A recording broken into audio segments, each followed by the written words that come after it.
Ammo prices are going up, and there's one trap you definitely don't want to fall into when it comes to trying to get your hands on all the cheapest ammunition you can possibly find right now. So in this video, we're going to talk about some of the issues that could actually create for you, and I'm going to give you some examples of ballistic data to look out for when you're making your purchases so you can avoid some of these complications. And I do want to mention that Midway USA is the biggest supporter of the channel, and all of the ballistic data we're discussing here today is going to be from their website. So a big thanks to Midway USA for always supporting what I do here. Now, what is it I'm talking about when it comes to this ammo trap and why you shouldn't fall for it just because of the prices we're dealing with right now?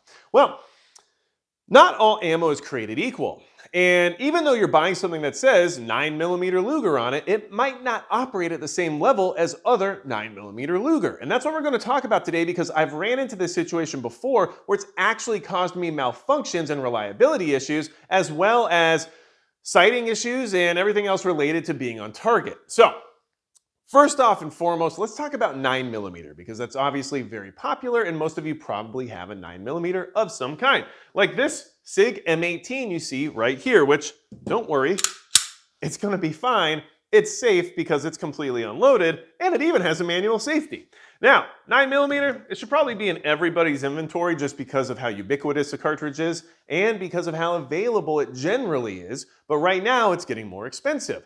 So, let's talk about Winchester 9mm 124 grain full metal jacket NATO. Now 9mm NATO is an interesting loading because it's a little bit hot, and it's what the militaries around the world that use 9mm sidearms are currently using.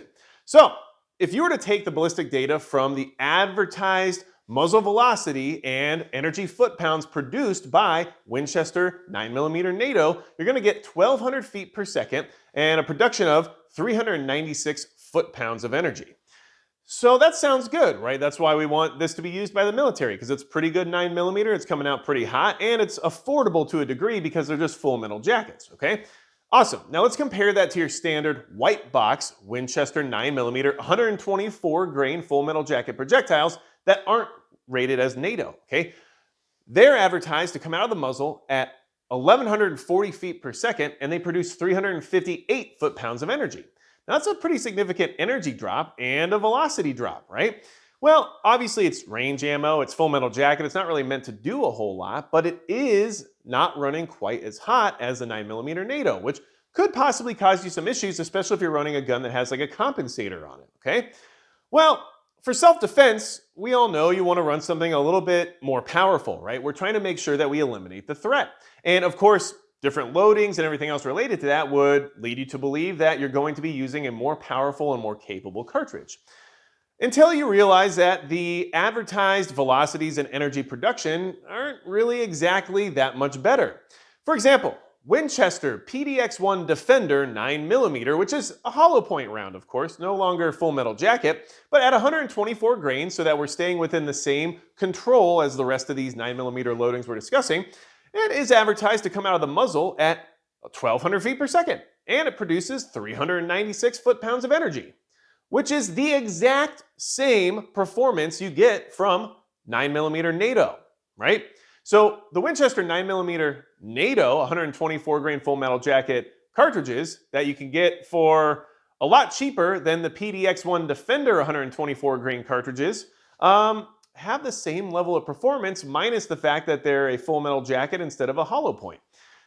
So when you're buying your self-defense ammo in 9mm, you might want to verify that it's actually up to par with what your expectations are. Because at least in this example, you're getting the exact same performance minus the bullet design out of those two cartridges. And plus P is exactly what the PDX-1 Defender rounds are rated as. And plus P isn't necessarily what NATO, 9mm NATO, is generally advertised as, but it is a higher pressure, higher velocity loading. So just be aware of that, because plus P doesn't always mean it's going above and beyond something else that might just be considered standard. And honestly, I would expect something that's made for self-defense and rated plus P to perform a little bit better than just ball ammo, right?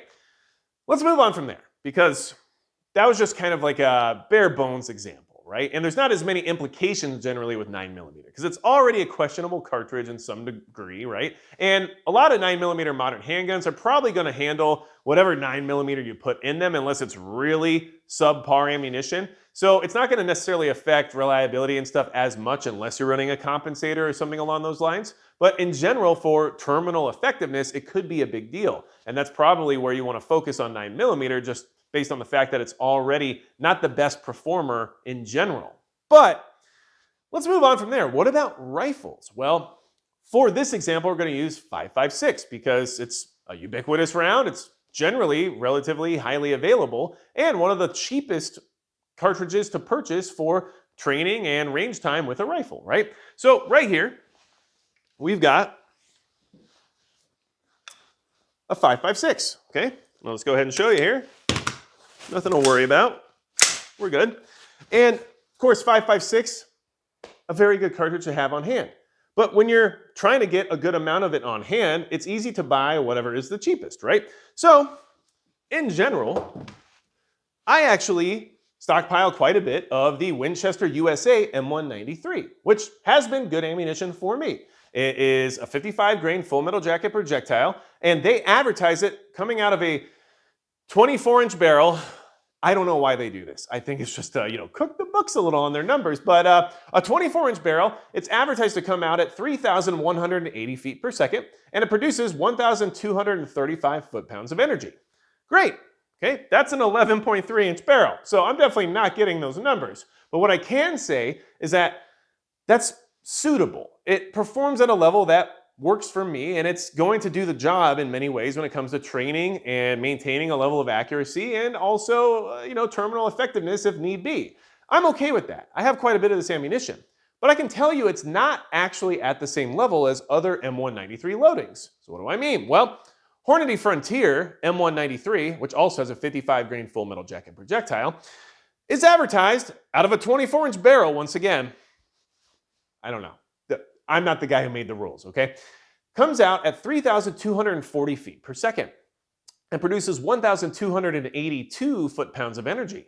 So it is performing quite a bit better than the Winchester USA M193.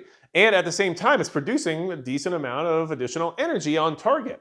Now, why could that be a problem? Well, in general, it's probably not going to create a lot of reliability issues, but it could change your holdovers for your BDC and your reticle or whatever else you might be using in the sense of trying to be on target at range. And that could cause you some issues based on the fact that it probably won't quite line up exactly the same as the other loading. So that's one consideration to make when it comes to buying other obscure ammunitions off the shelf without making sure they're going to work with your particular setup. Another issue I see, and this isn't related to these two types of ammunition, but another issue I have seen is that everything's falling off the shelf. Everybody's trying to get whatever they can get their hands on, right? And then maybe somebody stumbles across a local classifieds listing of tool ammo, 223 Remington, steel-cased Russian stuff, right?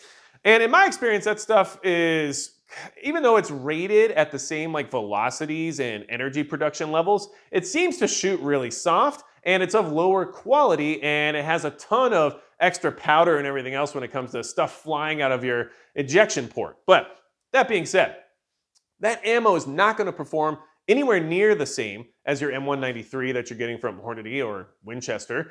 And it's probably not going to work if you tune your gas system to something like that ammunition. And you might tune your gas system so that your AR runs great with that 223 steel case, 55 grain full metal jacket Russian stuff. And then you go throw actual full power 5.56 NATO M193. And guess what? You suddenly have a very beat up bolt carrier group because your gas system is throwing that thing around. So just be aware that you have to make sure you're paying attention to some of these things when you're going out and buying a bunch of ammunition. It could cause you some real issues, but there is one example that outshines all the others we've already discussed and really demonstrates the need for you to actually look into this information before making ammunition purchases so that you'll know it will work with your firearm, it will produce the terminal effectiveness that you're looking for, and it will actually be worth your money. And when I say that, what I mean is 10mm auto. 10mm is like the biggest culprit of not actually being 10mm. And I found this out the hard way. So right here, we have a Kimber stainless steel Raptor 2 chambered in 10 millimeter. And it is also safe. But here's the thing. When I first got this gun, there's a break-in period, right? You're trying to get this 1911 ready to rock. And I was starting to have some issues with some ammo I was using. And I started doing some more research, and it turns out that ammo was just not producing the energy required to actually reliably function in this firearm when it came to the slide reciprocating and actually being able to properly function. So, what do I mean by that? Let me give you some examples here that I think might surprise you by just how out of control 10 millimeter can be, and how sometimes you might just be buying spicy 40 Smith & Wesson. And that's a big deal because this is hard-earned money we're talking about, and ammo's getting more expensive. But then this example can actually give you all of the negatives that this could apply to any other example. And it also lets you know why it should be something you're prioritizing when you're looking to make these purchases, okay? So, cheap 10 millimeter, right? You're gonna grab that because you want it to just burn down at the range or whatever, okay? Federal Champion 10 millimeter, 180 grain full metal jacket loadings are advertised out of a 5-inch barrel, I believe, because all these are a little bit different, but it seems to me like the 9 millimeters are all coming out of a 4-inch barrel, or generally, and then the 10 millimeters are rated out of a 5-inch barrel, and then like I said, 5.56 out of a 24-inch barrel because somebody just hates us and wants us to do more math. But out of a 5-inch barrel, okay, Federal Champion 10 millimeter, 180 grain, full metal jacket, which I'm saying again, just to kind of reiterate this point, is advertised at 1,060 feet per second and producing 449 foot-pounds of energy. Now we're gonna go back and reference those numbers a couple more times as we go through this conversation, but this really demonstrates how this all creates problems for you if you're buying whatever ammo you can find rather than actually taking a look at some of this data first, okay? MagTech. Let's talk about MagTech. I've been buying MagTech 10 millimeter for on the range and for producing reliability within this platform, okay? This is a full-size 1911, which means it's got a pretty stiff spring in it, which means it needs something at actual 10 millimeter pressures to operate properly. And if I'm shooting 10 millimeter, I want it to actually be 10 millimeter because otherwise, why am I dealing with all this additional recoil, right?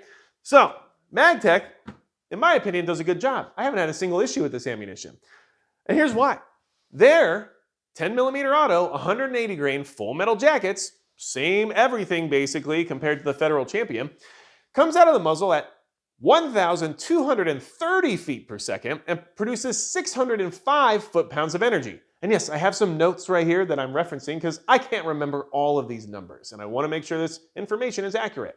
So it's going 170 feet per second faster than the same loading in Federal Champion anyway, and it's producing about 150 more foot-pounds of energy.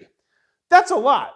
That's a huge increase. In fact, that's like a 30% increase in energy. And 30% is a lot when it comes to energy. So what's up with the Federal Champion? Is that 10 millimeter? Well, let me give you some other examples, okay? So what about 40 Smith & Wesson? Because 10 millimeter is just kind of like 40 Smith & Wesson long, right? 40 Smith & Wesson is actually derived from the 10 millimeter and was chopped down to be a little bit less recoiling in order to help FBI agents qualify, let's just say. Just to kind of simplify that conversation. Anyway, Federal American Eagle, 180 grain full metal jacket. So we're talking about the same bullets basically here, but just different loadings in these cartridges, right?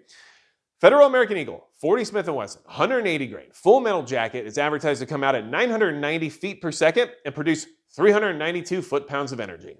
Okay, so that's a significant drop from the 10 millimeter loadings that Federal puts out. Okay. Now what about MagTech? Well, MagTech, 40 caliber or 40 Smith & Wesson, 180 grain full metal jacket. See how all these things are supposedly the same, right? Advertises 990 feet per second and 392 foot-pounds of energy. So somehow the MagTech and the Federal American Eagle 40 Smith & Wesson loadings are exactly the same. They're the same velocity and the same energy produced. But when you go up to 10 millimeter, the Federal loading is significantly less powerful than the MagTech loading. And in fact, still relatively close to the 40 Smith & Wesson loading. It's actually only 70 feet per second faster and only produces about 57 foot-pounds of additional energy. That's not a lot when it comes to the difference of two cartridges, which are supposed to be significantly different. Okay, so whatever, magic doesn't sound like that big of a deal, all right? There's still a difference, right? So you're still getting more for your money with that 10 millimeter. Well, not really. So MagTech also makes 40 Smith & Wesson high velocity with 180 grain full metal jacket projectiles. See how they're all the same bullet? Well, MagTech's high velocity 40 Smith & Wesson loading is advertised at 1,050 feet per second and produces 441 foot-pounds of energy. So that's 10 feet per second less than the Federal Champion 10 millimeter, and it's only 8 foot-pounds of energy less than the Federal Champion 10 millimeter. And it's 40 Smith & Wesson. So what's going on there? Because why would I need a 10 millimeter if I could just get a 40 Smith & Wesson and just crank it up a notch, right? That's a question you should be asking yourself. Now, for example, just to show that this isn't just an anomaly because of MagTech making a high velocity loading of 40 Smith & Wesson, Norma has a 40 Smith & Wesson 180 grain full metal jacket loading that's advertised at 1,017 feet per second and 413 foot-pounds, which means it's only 43 feet per second less than Federal's Champion 10 millimeter auto 180 grain full metal jacket cartridge. And that's a problem because you're just basically getting 40 Smith & Wesson without having the benefit of paying less for it. So, does this apply to bear loads as well? Oh yeah, it does. And this is where it really matters because now we're talking about wanting to defend yourself from predators that require extremely powerful cartridges in order to put them down as quickly as possible. And 10 millimeter is probably the, I would say, the baseline or entry level cartridge for having a semi-automatic platform that still can handle bears and larger predators. Even though it might not be the first choice for something like a brown bear, it's at least much, much better than 9 millimeter or 45 ACP or 40 Smith & Wesson, right? And then it still gets you into a semi-automatic modernized platform if you want to get something like a Glock 20. So 10 millimeter is a great woods gun round, but is the ammo you're buying or actually using going to qualify as 10 millimeter? Not all the time. And this is something you're putting your life on when it comes to this, right? This is something where you're like, hey, I got this so I can defend myself from a bear, and by the way, it's a 10 millimeter, but turns out it's really just a 40 Smith & Wesson, which I would have never bought for bear defense. Interesting. Well, here's some examples for you to show you that that's exactly what can happen if you're not careful. Underwood 10 millimeter 200 grain hard cast lead projectiles, right? Underwood's good ammo. I like their stuff, and in fact, the magazine that I had in this right here is loaded up with that exact loading. It's a good round, and it reliably functions in that 1911 very well.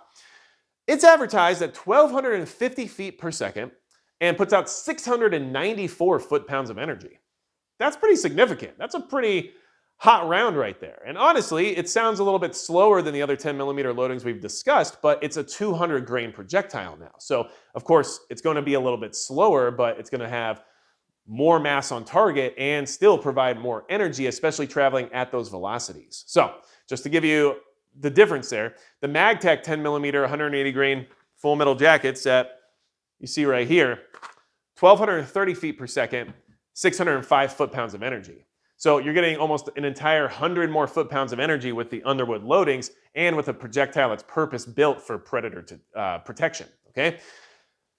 However, HSM makes an entire line of ammunition called bear loads.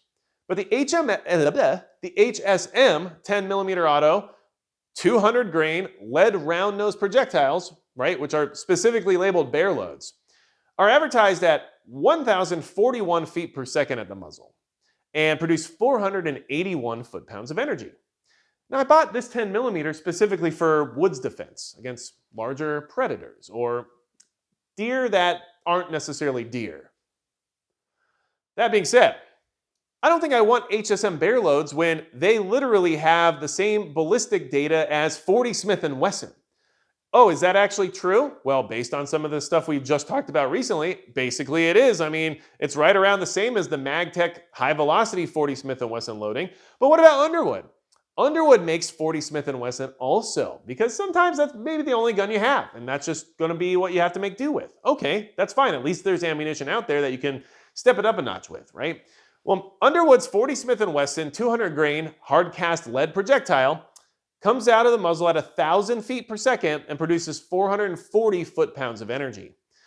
So the HSM Bear load, which you think would be one of the most powerful ones out there based on how they're marketing it, is only 41 feet per second faster than that 40 Smith & Wesson load from Underwood and only produces 37 more foot-pounds of energy.